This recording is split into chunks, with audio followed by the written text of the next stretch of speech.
Hello, geniuses. Happy Halloween. Hope everyone's having a beautiful, blessed, and unlimited day.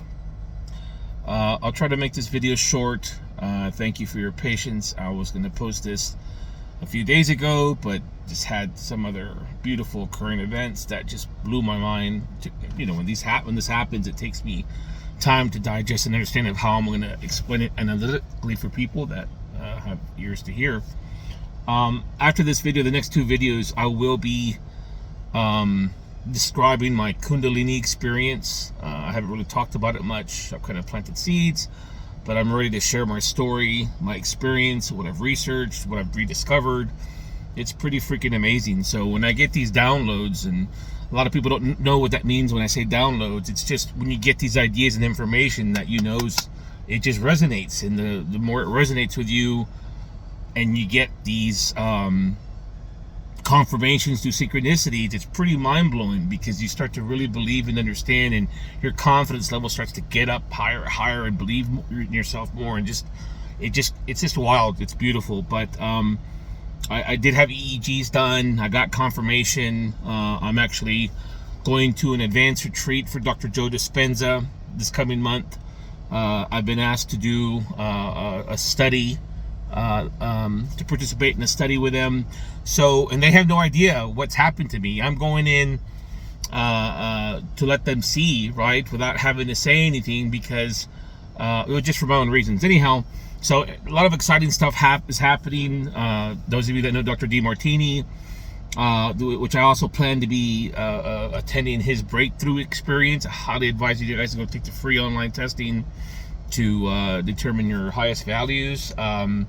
He's also asked to get copies of my EEG. So a lot of exciting stuff happening. I'm allowing Source I'm just following the lead, right? And so anyhow, today's topic is going to be how I can show and prove to you that what you call law of attraction really works.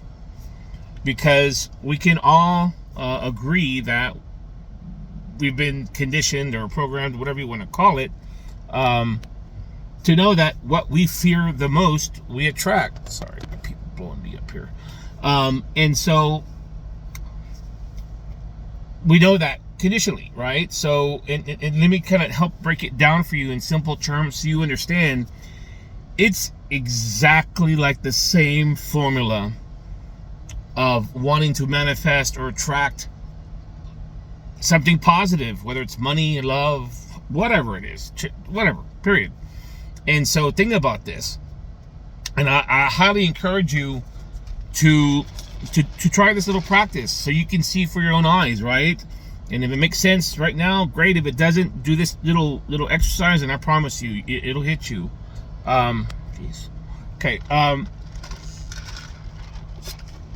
When next time you get into a fear-based mode, or you get nervous and you start freaking out, whatever your story is, the next time that happens, or stressed out, or concerned about the future, or whatever, I want you to grab a pen and piece of paper, and I want you to just stop and really focus on what you're thinking about at that exact moment.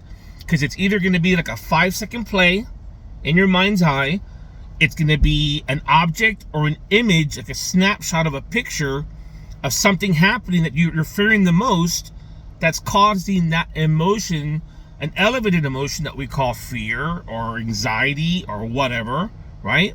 So if you get a pen and paper the next time this occurs, and write down what you're seeing, what you're thinking exactly, because the thing is, we've gotten so good at it, it just happens automatically, right? But when you stop and you write the stuff down in detail, you're going to be shocked at how much detail that picture, that little 5-second screen, or that whole play, whatever it is that's going on in your mind, that thought that's causing that elevated emotion we call anxiety or fear, you'll be surprised at how detailed your mind is thinking about that, right? It'll trip you out, right? And you got to try to understand. So, because when that emotion, elevated emotion, comes up with that picture, which is an intent, right? And those things combine, it becomes a belief. And it's so powerful, because you're doing it with no resistance because you're not thinking anything else except you're giving it even more power because that one thought and that feeling come together, and all of a sudden your amygdala is activated, the reptilian part of your brain, which is the fight or flight system, right? And you're just, that one thought goes to another thought, and the elevated emotion keeps going. So you're giving it pure energy with no resistance at the end of the day. And it's equivalent to saying the layers of energy are stacking up on top of each other over and over and over.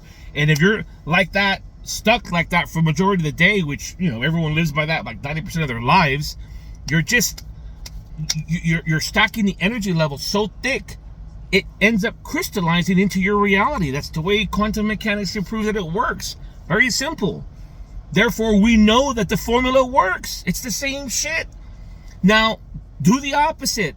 Think of something positive, another screenplay, another, you know, symbol that means something to you because it's your life, right? Your reality. You know, a picture, like I said, a 5-second screenplay, a whole play. You know, the shorter, the better. But use the same detail that you use when you get into that fear-based emotion. It's the same thing. Only when you're trying to manifest something good, whatever it is you're thinking, because the conditioned mind, you're not realizing, you're not giving it all the detail that you're giving the fear picture, right? But if you write it down, the next time you have that fear or anxiety, look at the detail that's on there and mimic that detail into that positive thought. It's very simple, but we've made it so complicated, and we know it works because it's the same formula. You just got to do the opposite way. Now, people say, well, how can I fake it till I make it? How can I get this emotion? Guys, we've all already felt these emotions of abundance and love and this and that. All you have to do is go back and remember what it feels like the first time you had your kiss, the first time you had your child, first time you got married, whatever it takes to bring back those memories of an elevated emotion of gratitude, love, you know, whatever, right? You can manipulate that, because once that elevated emotion is there, trigger it. Create a trigger, pinch the middle of the sting, or, you know, your hand or your earlobe. Keep triggering it until you start to memorize that emotional state, right? And then once you do that, and you have it there, now send the intent out. What is the picture? What is it? Is it someone congratulating you, a friend, hearing the friend's voice congratulating you for what you manifested? What cologne are they wearing? What perfume are they wearing? What color are their nails? The more detailed you are, the more your subconscious mind or your mind is going to believe it, because again, it doesn't know the difference between reality and what your imagination is. It's that simple, man. And it's beautiful. Once you get it and you understand it, you understand the mechanics of it, because we know it works. We know it works, guys. So anyways, that's the purpose of the video. As mentioned, the next 2 videos is going to be about the Kundalini experience, you know, what to expect when it happens, because you can do it. You can do it, and because I'm no different from anybody else, from the freaking Pope to the homeless person across the street, and neither are you. You are part of Source. Whether you want to understand it or not, you will, because it knows itself, and it knows itself very well. It's a beautiful time to be alive. You guys have a happy Halloween, and I will talk to you and see you sooner than later. Blessings.